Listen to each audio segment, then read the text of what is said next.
Thank you മനുവേട്ടാ, thanks. എന്നെ രക്ഷിച്ചില്ലേ?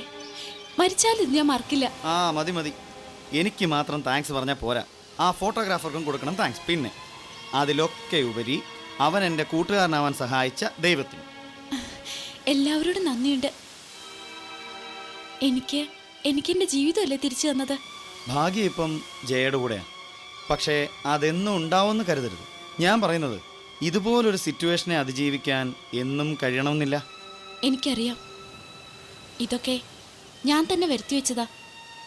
അമ്മ അച്ഛൻ്റെ വീട്ടിൽ വരില്ല എന്ന് പറഞ്ഞിട്ടും ഞാൻ നിർബന്ധിച്ചിങ്ങോട്ട് വരുത്തുമായിരുന്നു. അല്ലേലും ചില കാര്യങ്ങൾക്ക് നീ കുറച്ച് ഓവറാ. മുമ്പും പിമ്പും നോക്കാതെയാ തീരുമാനങ്ങൾ എടുക്കുന്നത്. എന്ത് ചെയ്യാനാ ദിയ, ഞാൻ അങ്ങനെ ആയിപ്പോയി. നിങ്ങളെയൊക്കെ പോലെ അച്ഛൻ്റെ അമ്മയുടെ സ്നേഹം ഒരുപോലെ അനുഭവിച്ച് വളർന്നവളല്ലല്ലോ ഞാൻ. അതുകൊണ്ടാവും പെട്ടെന്ന് അച്ഛനെ കിട്ടിയപ്പോൾ ആ സ്നേഹവും സ്ഥാനവും എന്നും കിട്ടാൻ വേണ്ടി ഞാൻ എന്തൊക്കെയോ ചെയ്തു പോവുക. മനഃപൂർവ്വം ആരെയും വേദനിപ്പിക്കണമെന്ന് കരുതിയിട്ടൊന്നുമല്ല. ആ ഇനിയിപ്പോൾ അതേക്കുറിച്ച് പറഞ്ഞ് തലവേദന കൂട്ടണ്ട. ഇനി അങ്ങോട്ട് എന്തും ആലോചിച്ചും നോക്കിയും കണ്ടും ചെയ്താൽ മതി. എന്നിട്ട് കഴിയുന്നത്ര വേഗം ഈ നാടകത്തിനൊരു തിരശ്ശീലിടാൻ നോക്കുക. എങ്കിലേ കാണികളായ ഞങ്ങൾക്കും ശ്വാസം വിടാൻ പറ്റൂ.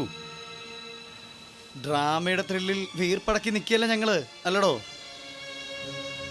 മനുവേട്ടൻ തമാശയായിട്ട് പറഞ്ഞാണെങ്കിലും സംഭവം സത്യ.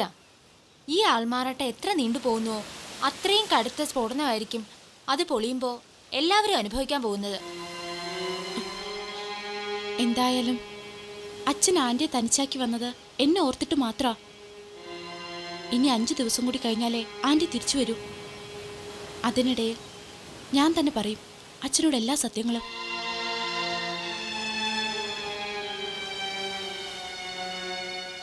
അച്ഛൻ അംഗീകരിക്കുമെന്ന് പ്രതീക്ഷയുണ്ടോ തനിക്ക്? ഉണ്ട്. ഇന്നലെ രാത്രി അച്ഛനെ കൊണ്ട് ഞാൻ എൻ്റെ തലയെ തൊട്ട് സത്യം ചെയ്യിച്ചു, ആരെന്ത് ചെയ്താലും എന്നെ ഉപേക്ഷിക്കില്ലാന്ന്.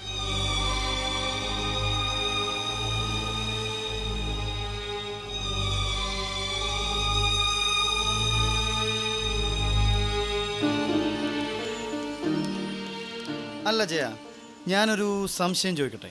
എന്താ? ശരിക്കും നിന്റെ അച്ഛന് മനസ്സിലായിട്ടുണ്ടാവോ നീ അദ്ദേഹത്തിൻ്റെ മകളാണെന്ന്? അതെന്താ അങ്ങനെ ചോദിക്കാൻ? അല്ല, 2ാം ജന്മം നൽകിയ നാദറയെ പോലും മറന്ന് JD നിന്റെ കാര്യത്തിൽ ഇത്രയും താല്പര്യം കാണിക്കുന്ന കാണുമ്പോൾ എനിക്കൊരു തോന്നൽ, അദ്ദേഹം എല്ലാം അറിഞ്ഞിട്ടും ഒന്നും അറിയാത്ത പോലെ മകളെ താലോലിക്കുകയാണോന്ന്. ശരിയാ മനുവേട്ടാ, അച്ഛനോടൊപ്പം കഴിയുമ്പോൾ പലപ്പോഴും എനിക്ക് തോന്നിയിട്ടുണ്ട് ചെറിയച്ഛനായിട്ടല്ല അച്ഛനായിട്ട് തന്നെയാണ് എന്നെ സ്നേഹിക്കുന്നതെന്ന്. അച്ഛന്ന് വിളിച്ചോട്ടെ എന്ന് നിനക്കൊരു ദിവസം ചോദിക്കാറുന്നില്ലേ? നല്ല കഥയായി. അങ്ങനെ എങ്ങാനും വിളിക്കുന്നത് കൂടി കേട്ടാ നാദ്രാൻ്റെ എന്നെ വിഷം തന്നങ്ങ് കൊല്ലു. അപ്പോ അച്ഛനും മകളും ആണെന്ന് തിരിച്ചറിഞ്ഞാലും നാദരാൻറ്റിക്ക് മുമ്പിൽ ഈ അഭിനയം തുടരേണ്ടി വരുമല്ലോ. ആ, ചിലപ്പോൾ വേണ്ടി വരും. മറ്റെല്ലാ തടസ്സങ്ങളും നീങ്ങിക്കിട്ടിയാലും എനിക്കും എൻ്റെ അമ്മയ്ക്കും മുമ്പിൽ എന്നും ഒരു ഒഴിയാബാധയായി ആ സ്ത്രീ ഉണ്ടാവും. അവരെയും നമുക്കങ്ങനെ കുറ്റപ്പെടുത്താനാവില്ല ജയ. അവർ JDയുടെ ഭാര്യ. ഭർത്താവിന് മറ്റൊരു അവകാശം ഉണ്ടാകുന്നത് ലോകത്തൊരു സ്ത്രീയും സഹിക്കില്ല. എന്നിട്ടും അവരെ കുറച്ചെങ്കിലും അഡ്ജസ്റ്റബിൾ ആണെന്ന് വേണം പറയാൻ. എന്താ മനുവേട്ടൻ അവരോട് സാധാവൻ തോന്നുന്നുണ്ടോ? അവരെ പ്രൊട്ടക്ട് ചെയ്യണം തോന്നുന്നുണ്ടോ? ഉണ്ടെങ്കിൽ അയക്കോ. അവരോട് സ്നേഹത്തിൽ നിന്നാ എന്റെ ലക്ഷ്യം നടക്കില്ല എന്ന് നിങ്ങൾ രണ്ടാളും തന്നെയല്ലേ എന്നെ ഉപദേശിച്ചത്. എന്നിട്ടിപ്പോ എന്താ ഉണ്ടായത്? നീ ചെയ്തത് തെറ്റാന്നൊന്നും ഞാൻ പറഞ്ഞില്ലല്ലോ. പറയുന്ന എന്തിനാ? സംസാരത്തിലില്ലേ കുറ്റപ്പെടുത്തൽ? എനിക്കറിയാം അവസാനം എല്ലാവരുടെ ശാപം എനിക്ക് തന്നെ കിട്ടും. ജയ, നിന്റെ ഈ സ്വഭാവം നീ ആദ്യം മാറ്റണം. ഒരു കാര്യം പറഞ്ഞാ അതിന്റെ സീരിയസ്നെസ് നീ ഉൾക്കൊള്ളില്ല. അതെ, എനിക്ക് അവരെ ഉൾക്കൊള്ളാനാവില്ല. അവരെ ന്യായീകരിക്കുന്നവരെ. നിങ്ങൾക്കൊക്കെ നാദര ഇപ്പൊ പുണ്യവതിയായെങ്കിൽ എനിക്കും എന്റെ അമ്മയ്ക്കും അവർ ജന്മശത്രുവാ. അങ്ങനെ ഞാൻ കണ്ടുപോയി. ഇനി അത് മാറ്റാൻ പറ്റില്ല. ഞാൻ ക്ലാസ്സിലേക്ക് പോവാ, നീ വേണമെങ്കിൽ വാ.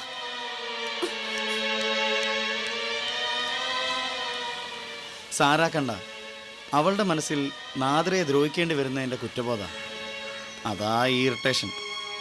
പക്ഷേ ഈ ഡിപ്രഷൻ ഭാവിയിൽ അവളെ ഏറെ ദോഷം ചെയ്യുന്നതിയാ. എന്തായാലും നീ ചെല്ല്, എന്തെങ്കിലുമൊക്കെ പറഞ്ഞ് ആ മൂടൊന്ന് മാറ്റാമെന്ന് നോക്ക്. ബാക്കിയൊക്കെ നമുക്ക് പിന്നീട് ആലോചിക്കാം. ശരി. ചെല്ല്.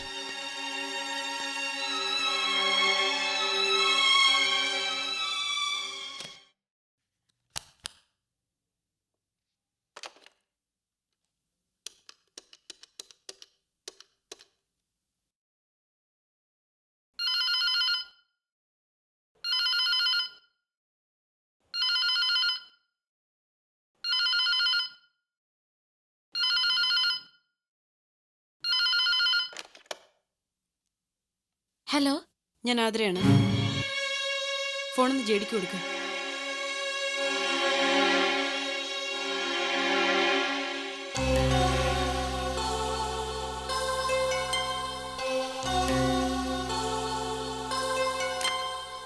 Hello hello hello. അവൾ എന്തോ പണി ഒപ്പിച്ചെന്ന് തോന്നുന്നു.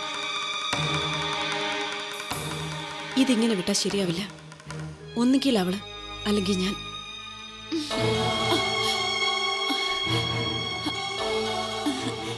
ആരാ വിളിച്ചത്? ആന്റി ആണെന്ന് തോന്നുന്നു. ഫോൺ എടുത്തത് ഞാനാന്നറിഞ്ഞപ്പോ കട്ട് ചെയ്തു. പിന്നെ ഒരു അനക്കവും ഇല്ല. അപ്പോ അവള് നിന്നെ ശത്രുവായി കണ്ടു തുടങ്ങിയെന്നർത്ഥം. സാരമില്ല ചെറിച്ച, എനിക്കതിൽ വിഷമമൊന്നുമില്ല. ഇതിന്റെ പേരില് ചെറിയച്ചനും ആന്റിയും തമ്മില് പ്രശ്നമൊന്നും ഉണ്ടാവാതിരുന്നാ മതി. നിനക്കെങ്കിലും ഇങ്ങനൊരു മനസ്സുണ്ടായ ഭാഗ്യം. ചെറിയച്ചനോടൊപ്പം ജീവിക്കണമെന്നുണ്ടെങ്കിൽ ചിലപ്പോൾ ഇതുപോലെ പലതും നീ ഇനി സഹിക്കേണ്ടി വരും. അവഗണനയും അപമാനവും ഒക്കെ. എന്തും ഞാൻ സഹിച്ചോളാം. ചെറിയച്ചൻ എന്നും എൻ്റെ കൂടെ ഉണ്ടായാൽ മതി. മോള് പോയിരുന്ന് പഠിച്ചോ. ഇനി ഫോണൊന്ന് ചെറിയച്ചനെടുത്തോളാം.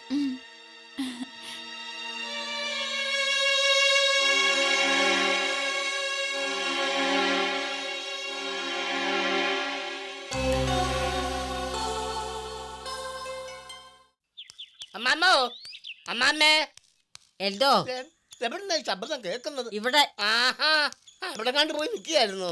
ഓ, ഇറക്കാം. ആ, എന്നതാടോ, എന്നാത്തിനാ ഇങ്ങനെ വിളിച്ചു കൂവുന്നേ? ഫോട്ടോ കിട്ടിയ കാര്യം എല്ലാവരെയും അറിയിക്കണോ? എവിടെ കാണട്ടെ? ഇല്ല അമ്മാമ്മേ, കിട്ടിയില്ല. അതെന്നതാ, ഇന്ന് തന്നെ തരാമെന്നല്ലേ ആ സ്റ്റുഡിയോക്കാരൻ പറഞ്ഞത്? അതെ, പക്ഷേങ്കിൽ ആ പടം ക്യാമറയിൽ പതിഞ്ഞില്ലെന്നാ അവരിപ്പോ പറയുന്നത്. ക്യാമറയിൽ പതിഞ്ഞില്ല, പിന്നെ എവിടെയാണോ പതിഞ്ഞത്? അവന്റെ അയ്യേ, അത് പറയല്ലേ. എന്നെ കൊണ്ടൊന്നും പറയിപ്പിക്കണ്ട. ആളെ ചുറ്റിക്കാൻ നിൽക്കണോ അവൻ? എനിക്കറിയത്തില്ല അമ്മാമ്മേ, പലതരത്തിലും ഞാൻ ചോദിച്ചു നോക്കി. ഒരിക്കൽ കൂടെ വന്ന് ഫ്രീ ആയിട്ട് എത്ര പടം വേണമെങ്കിലും എടുത്ത് തരാമെന്നാ അവൻ പറയുന്നത്. അതവൻ അവന്റെ സ്വന്തം വീട്ടിൽ പോയി എടുത്തേച്ചാ മതി. എനിക്ക് വേണ്ടത് ഇന്നലെ അവൻ ഇവിടുന്ന് പിടിച്ചു വെച്ച് പോയ പടമാ. അതിന് അവന് ചോദിക്കുന്ന പണം കൊടുക്കാന്ന് പറ. അവനങ്ങനെ കാശിന് വേണ്ടിയിട്ടാണെന്ന് തോന്നുന്നില്ല അമ്മാമ്മേ. നമ്മുടെ ഭാഗ്യദോഷത്തിന് പടം പതിഞ്ഞു കാണത്തില്ലെന്നാ എനിക്കും തോന്നുന്നത്. ഛേ, എവിടുന്ന് കിട്ടിയടോ തനിക്ക് ആ ദരിദ്രവാസിയെ? ക്യാമറയിൽ പടം പതിഞ്ഞില്ല പോലും. അവൻ എന്താ ആദ്യമായിട്ടാണോ ആ കുന്തരാണ്ടം വെച്ച് പടം പിടിക്കുന്നേ? അയ്യോ അല്ല, 10-12 കൊല്ലമായിട്ടാണ് ഇത് തന്നെയാ പണി. സ്വന്തമായിട്ട് സ്റ്റുഡിയോയും നല്ല പേരും ഒക്കെ ഉള്ള ആളാ.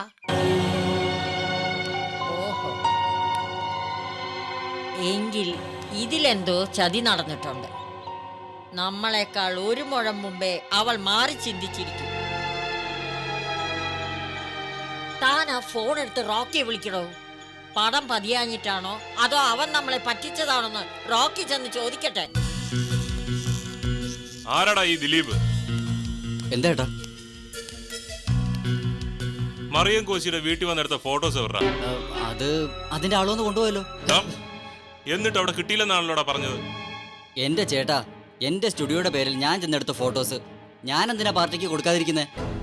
ഇതെന്റെ തൊഴിലല്ലേ. പ്രിന്റ് കൊടുത്താലല്ലേ എനിക്ക് കാശ് കിട്ടൂ. പ്രിന്റിന് പാർട്ടി തരുന്നതിനേക്കാൾ ഇരട്ടി കാശ് വേറെ വല്ലവന്മാരും തരാന്ന് പറഞ്ഞാ നീ നിന്റെ തൊഴിലിൽ വെള്ളം ചേർക്കത്തില്ലെന്ന് എന്റെ നട. എന്റെ അച്ഛനാണ്, എന്റെ അമ്മയാണ്, സകല ദൈവങ്ങളാണ് ഞാൻ ആ പ്രിന്റ് കൊടുത്തയച്ചതാ.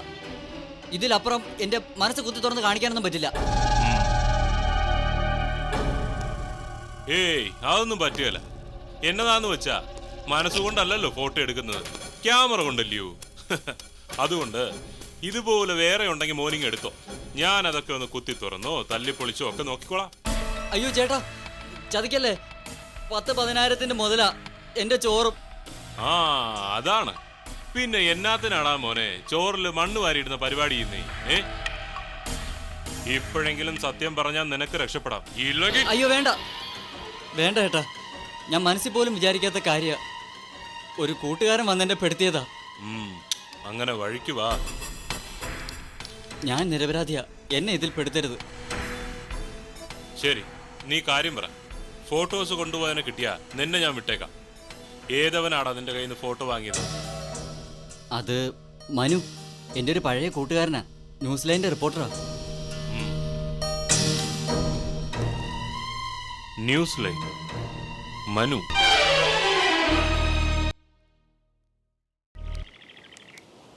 എന്തായാലും അച്ഛനും ആൻറ്റിയും മുംബൈയിൽ വെച്ച് പിണങ്ങിയിരുന്നു എന്ന കാര്യം നല്ല ഉറപ്പാ. ഇനി അങ്ങോട്ട് ആ പിണക്കത്തിന്റെ ആഴം കൂടും. അതിനാ ആ ഫോൺ കളി ഞാൻ കളിച്ചത്. അച്ഛന് ശരിക്കും അത് ഏറ്റിട്ടുണ്ട്. ഞാൻ ഫോൺ എടുത്തപ്പോ ആൻറ്റി അവിടുന്ന് കട്ട് ചെയ്തു എന്ന് തന്നെയാ ആ പാവം കരുതിയിരിക്കുന്നത്. പാവം നിന്റെ അച്ഛനല്ല, ആന്റിയാ.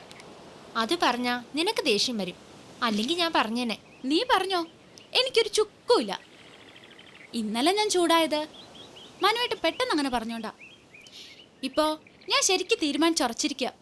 നനഞ്ഞിറങ്ങിയ സ്ഥിതിക്ക് ഇനി കുളിച്ചിട്ടേ കയറുന്നുള്ളൂ. മതി, ഇങ്ങനെ ഒരു ഉറച്ച തീരുമാനം നിനക്കുണ്ടായത് തന്നെ പകുതി വിജയിച്ചു. അല്ലാതെ ശരിയും തെറ്റും ആലോചിച്ചുള്ള ചില നേരത്ത് നിന്റെ മനസ്സിന്റെ ചാഞ്ചാട്ടം ഉണ്ടല്ലോ, അത് മാറ്റിയെടുക്കാനാ ഞാനും മനോജനും ഒക്കെ ഇതുവരെ നിന്നെ പിരിയേറ്റ് നടന്നത്. എന്നാ ഇനി ഒരു പിരിയും കേട്ടണ്ട. I am already perfect. Good. ആ അതിരിക്കട്ടെ, ആ ഫോട്ടോ കിട്ടാതിരുന്നതിന്റെ റിയാക്ഷൻ വല്ലതും ഉണ്ടായോ വീട്ടിലെ? ഫോട്ടോ അവർക്ക് കിട്ടിയിരുന്നെങ്കിലല്ലേ റിയാക്ഷൻ. ഞാനാ അമ്മാമ്മ എഴുതുമെന്നും മൈൻഡ് ചെയ്തിട്ടേ ഇല്ല. അത് നന്നായി. ഫോട്ടോ മിസ്സായതിന്റെ പിന്നിൽ നീയാണെന്ന് അറിയാനും പാടില്ലല്ലോ. ഛേ, ഈ മനുവേട്ടനെ കാണുന്നില്ലല്ലോ. ഇനി എന്നോട് പിണക്കമായിരിക്കോ? പറയാൻ പറ്റില്ല. അങ്ങനെയായിരുന്നല്ലോ ഇന്നലത്തെ നിന്റെ പ്രകടനം. സോറിടാ, ഞാൻ മനുവേട്ടനോട് ഒരു 100 സോറി പറഞ്ഞോളാം.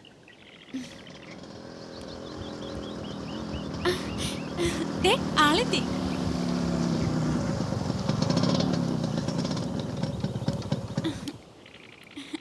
ഇന്ന് വളരെ ഹാപ്പിയിലാണല്ലോ. എടോ, ഈ കടലിൻ്റെ സ്വഭാവ തനിക്കും. ചിലപ്പം വളരെ ശാന്തമായി ഒഴുകും, മറ്റു ചിലപ്പോൾ ചെറിയ തിരകളൊക്കെ ആയി ചിരിച്ചുകൊണ്ട് ദാ ഇതുപോലെ. ഇനി ഇതൊന്നും അല്ലാത്ത വേറൊരു ഭാവമുണ്ട്. അയ്യോ, തനി സുനാമി. അതാണ് സഹിക്കാൻ പറ്റാത്ത. അത് കലക്കി. മനുവേട്ടിന് കുറേശ്ശെ സാഹിത്യം വരുന്നുണ്ട് അല്ലേ ജയ്? സോറി മനുവേട്ടാ, ഇനി അങ്ങനെ ഒന്നും ഉണ്ടാവില്ല. സോറി, ആത്മാർത്ഥമായിട്ട് സോറി. എടോ, താനൊരു വട്ട് കേസാന്നുള്ള കാര്യം എനിക്ക് നന്നായി അറിയത്തില്ലേ? ഇവള് കരുതിയത് മനുവേട്ടിനിന്ന് വരില്ലെന്നാ. വരില്ലായിരുന്നു. അത് പക്ഷേ പിണങ്ങിയിട്ടൊന്നുമല്ല, വേറെ ചില ജോലി തിരക്കുണ്ടായിരുന്നു. എന്നാലിപ്പോൾ അതും മുടക്കിയിട്ട് വരേണ്ടി വന്നത് സീരിയസ് ആയി ചില കാര്യങ്ങൾ പറയാനാണ്. എന്താ മനുവേട്ടാ?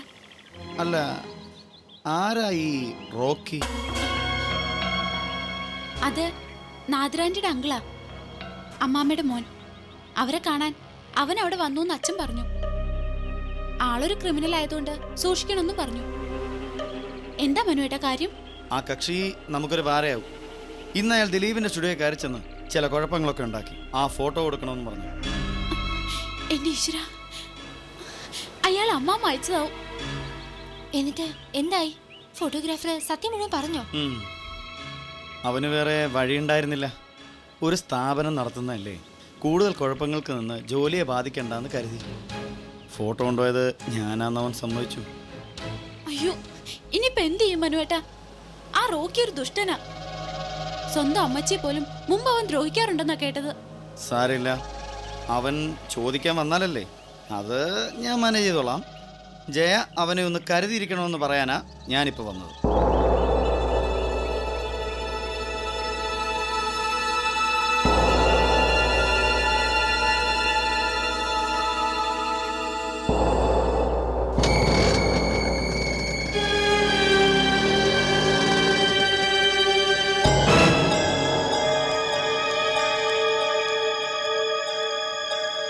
സിബി, വണ്ടി വിടും.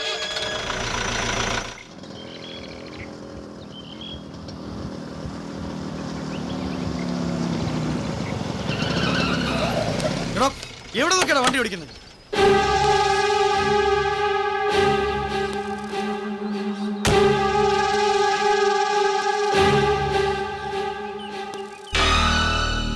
Manu, reporter of news line. കള്ള ന്യൂസും കള്ളപ്പടവും ഒക്കെ പത്രത്തിൽ അടിച്ച് സാർ ഒരുപാട് അങ്ങ് ഒലത്തുന്നുണ്ടാവും. പക്ഷെ ആ കളിയൊന്നും റോക്കിയുടെ കുടുംബത്തിനോട് വേണ്ട. എവിടാ ഫോട്ടോസ്? ഓഹോ, അപ്പോ താനാണ് റോക്കി. കൂടുതൽ വർത്താനം പറയാതെ ആ ഫോട്ടോസ് ഇങ്ങ് തിരിച്ചു തന്നാൽ മതി. ഇല്ലെങ്കിൽ കാര്യം പറയുന്നത് റോക്കിയുടെ ഈ കൈയായിരിക്കും. ആഹാ, അങ്ങനെ ഒരു കഴിവുണ്ടോ? ഞങ്ങൾ പത്രക്കാരും അങ്ങനെ തന്നെയാ. പറയാനുള്ള കാര്യങ്ങൾ കൈകൊണ്ട് എഴുതി അങ്ങ് പിടിപ്പിക്കും. ചേട്ടൻ എങ്ങനെയാ, എഴുത്താണോ അതോ വരയാണോ? റോക്കി നിനക്ക് ശരിക്കും മനസ്സിലായിട്ടുണ്ടാവില്ല. ഇപ്പോ വന്നതുപോലൊരു വരവ് വന്ന് നിന്റെ ഈ ദേഹത്തൂടി കയറി ഇറങ്ങി അങ്ങ് പോയാലേ കണ്ണടച്ച് തുറക്കുമ്പോഴേക്കും കാര്യം കഴിഞ്ഞിരിക്കും. അതാർക്കാ ചേട്ടാ ചെയ്യാൻ പറ്റാത്തത്? ഇതൊന്നും ചെയ്യുന്നോ പറയില്ല, പറയുന്നവനാണെങ്കിൽ ചെയ്യത്തുമില്ല. ചെയ്ത് കാണിച്ചു തരാം. ആദ്യം താൻ ആ പടവും എടുക്കുക. ഏത് പടം? എന്റെ അമ്മച്ചി മറിയം കോശി എടുപ്പിച്ച പടം. താനാ സ്റ്റുഡിയോക്കാരനെ പാട്ടിലാക്കി അതങ്ങ് കൊണ്ടുപോയില്ലേ, അതെനിക്ക് വേണം. തന്നില്ലെങ്കിലോ? വാങ്ങിക്കും. അതിനാ ഞാൻ വന്നത്. എന്നാ തരില്ല, അതിനാ ഞാൻ കൊണ്ടുപോയത്. ഇയാളെ എന്താന്ന് വെച്ചാ അങ്ങോട്ട് ചെയ്യും. യോ കയ്യാങ്കളിയൊന്നും വേണ്ട, അതൊക്കെ ആലോചിച്ചിട്ട് മതി. നാളത്തെ പത്രങ്ങളിൽ മുഴുവൻ താനും തൻ്റെ ഈ വണ്ടിയും സ്ഥാനം പിടിക്കും. പത്ര റിപ്പോർട്ടറെ കാറിടിപ്പിച്ച് കൊല്ലാൻ നോക്കിയതിന്. പിന്നെ നീ അങ്ങ് ഒലത്തും. ചീറ്റിങ്ങിന് വേണ്ടി എന്റെ അമ്മച്ചിയുടെ പടം താൻ തട്ടിയെടുത്തു എന്ന് പരാതിപ്പെടാൻ എനിക്കും പറ്റും. എന്നാ അങ്ങനെ നോക്കാം. ആ ഫോട്ടോയിലുള്ള മറ്റു 2 സ്ത്രീകളെയും കൊണ്ട് ഞാനൊരു ചെറിയ പരാതി കൊടുപ്പിക്കാം. മറിയം കോശിയും മകനും ചേർന്ന് അവരെ നിർബന്ധിച്ച് ഫോട്ടോ എടുപ്പിച്ച് ചീറ്റ് ചെയ്യാന്ന് പറഞ്ഞ് അവരുടെ മകളും ഫോട്ടോഗ്രാഫറും സാക്ഷി പറയുകയും കൂടി ചെയ്താ അമ്മച്ചിയും മകനും പിന്നെ എവിടെ ഇരിക്കുമെന്ന് അറിയോ? അപ്പോ നേരാ വഴിക്കൊന്നും മോന ഫോട്ടോസ് എനിക്ക് തരില്ല. ഇല്ല, ഒരു വഴിക്കും ഞാനത് തരില്ല. അതൊക്കെ അതിന്റെ യഥാർത്ഥ അവകാശികളുടെ കയ്യിൽ എത്തിക്കഴിഞ്ഞു. മനസ്സിലായടാ, ആരാ യഥാർത്ഥ അവകാശികളെന്നൊക്കെ റോക്കിക്ക് മനസ്സിലായി. പക്ഷെ ഇതുകൊണ്ടൊന്നും ജെഡിയുടെ വീട്ടിൽ സ്ഥാനം ഉറപ്പിക്കാന്ന് അവള് കരുതണ്ട. ആ വേഷം കെട്ടുകാരിയെയും അവളെ വേഷം കെട്ടിച്ചു വിട്ട നീ ഒന്നും ഇനി അധിക നാൾ വിലസില്ല. എല്ലാത്തിനെയും അകത്താക്കി കാണിച്ചു തരാൻ ഞാൻ. അതിന് ഈ റോക്കിക്ക് ഒരു ഫോട്ടോസിന്റെ ആവശ്യമില്ലടാ. നീ കണ്ടോ?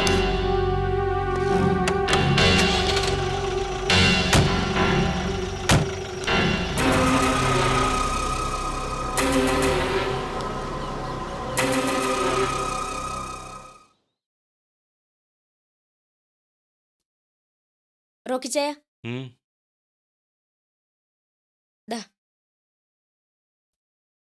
നിങ്ങൾ വെറുതെ ആ പിള്ളേരെ പിറകെ നടന്ന് സമയം കളയണ്ട. ഫോട്ടോ കിട്ടിയില്ലേലും ആ കൊച്ചു ജെഡിയുടെ ചേട്ടന്റെ മകളല്ലെന്ന് അമ്മച്ചിയും എൽദോയും നാദരെ ബോധ്യപ്പെടുത്തിക്കൊള്ളും. പിന്നെ എന്നാത്തിനാ ആ കാര്യത്തെക്കുറിച്ച് ഇങ്ങനെ തല പോയിക്കുന്നേ? അതല്ല ഗ്ലാഡിസേ, ആ പയ്യൻ ആളൊരു തിരുമാലിയാ. അവനും അവളും തമ്മിൽ എന്തോ ഒരു ലൈനുണ്ട്. അല്ലെങ്കിൽ അവൻ ഇത്രമാത്രം അവക്ക് വേണ്ടി മെനക്കെടത്തില്ലെന്നേ. അതിന് നമുക്കെന്നതാ ചേതം? റോക്കിച്ചായൻ ഇപ്പൊ മെനക്കെടേണ്ടത് ആ പിള്ളേരുടെ ലൈൻ മാറ്റാനല്ല. നാദിറ തിരിച്ചെത്തുമ്പോഴേക്കും ആ വീട്ടിലൊരു പുകലിനുള്ള വഴി ഒരുക്കാനാ. അതിന് തന്നെ അടി ആ ഫോട്ടോസിന്റെ പിറകെ ഞാൻ പാഞ്ഞത്.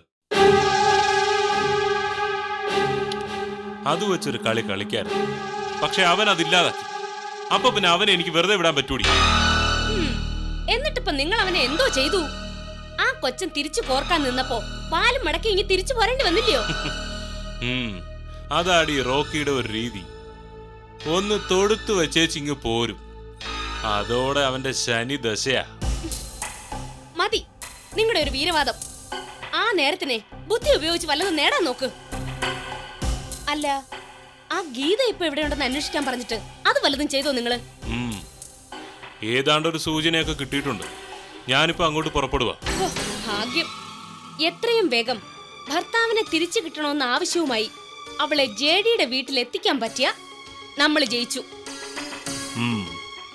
നാദർ തിരിച്ചു വരുമ്പോ ഒരു ഭാഗത്ത് ആ കൊച്ചിന്റെ പ്രശ്നവും മറുഭാഗത്ത് ഭർത്താവിന്റെ ആദ്യ ഭാര്യയുടെ കടന്നുകയറ്റവും കൂടിയാവുമ്പോ ജെഡിയുമായി പുകഞ്ഞ് അവളിങ്ങ് പുറത്ത് ചാടുമായിരിക്കും. ഇല്ലോടി?